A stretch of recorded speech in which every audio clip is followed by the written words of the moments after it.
Iraq, তাহলে ইরাকের পরে সিরিয়া, তারপরে ইরান, এরপরে পাকিস্তান। মুসলমানদেরকে আজকে চুপ করে বসে থাকতে হবে না, মুসলমানদেরকে ঐক্যবদ্ধ হতে হবে এবং বিশ্ব বিবেককে আবার জাগ্রত হতে হবে।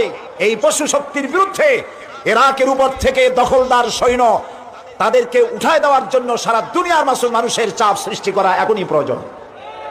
এটা যদি না করা হয় তাহলে ইরাকের পরে সিরিয়া, তারপরে ইরান, এরপরে পাকিস্তান।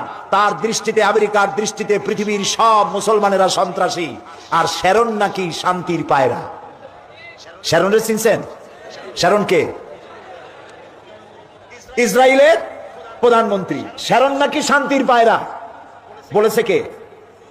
ওটার নাম আমি নিলাম না।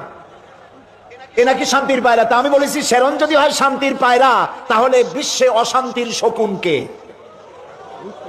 প্রতি মুহূর্তে তারা প্যালেস্টাইনের মুসলমানদেরকে বুলডোজার দিয়ে তাদের বাড়িঘর ধ্বংস করে দিচ্ছে, তাদের মানুষগুলিকে মেরে শেষ। এবার পাকিস্তান সরাসরি যুক্তরাষ্ট্রে হামলা করতে ব্যালিস্টিক ক্ষেপণাস্ত্র বানাচ্ছে বলে দাবি করেছে মার্কিন গোয়েন্দা সংস্থা। পাকিস্তানকে সবচেয়ে বড় পারমাণবিক হুমকিগুলোর মধ্যে অন্যতম একটি বলে মনে করছে ওয়াশিংটন। 2026 সালের বার্ষিক হুমকি মূল্যায়ন পেশ করার সময় মার্কিন গোয়েন্দা প্রধান তুলসী গ্যাবার্ট জানিয়েছেন, রাশিয়া, চীন, উত্তর কোরিয়া, ইরান ও পাকিস্তান বর্তমানে যুক্তরাষ্ট্রের জন্য সবচেয়ে বড় পারমাণবিক হুমকি। বুধবার সিনেট ইন্টেলিজেন্স কমিটির সামনে সাক্ষ্য দেওয়ার সময় মার্কিন গোয়েন্দা সংস্থার বরাত দিয়ে গ্যাবার্ট বলেন, রাশিয়া, চীন, উত্তর কোরিয়া, ইরান ও পাকিস্তানের পারমাণবিক গবেষণা ও উন্নয়ন যুক্তরাষ্ট্রকে আক্রমণের নাগালে নিয়ে এসেছে।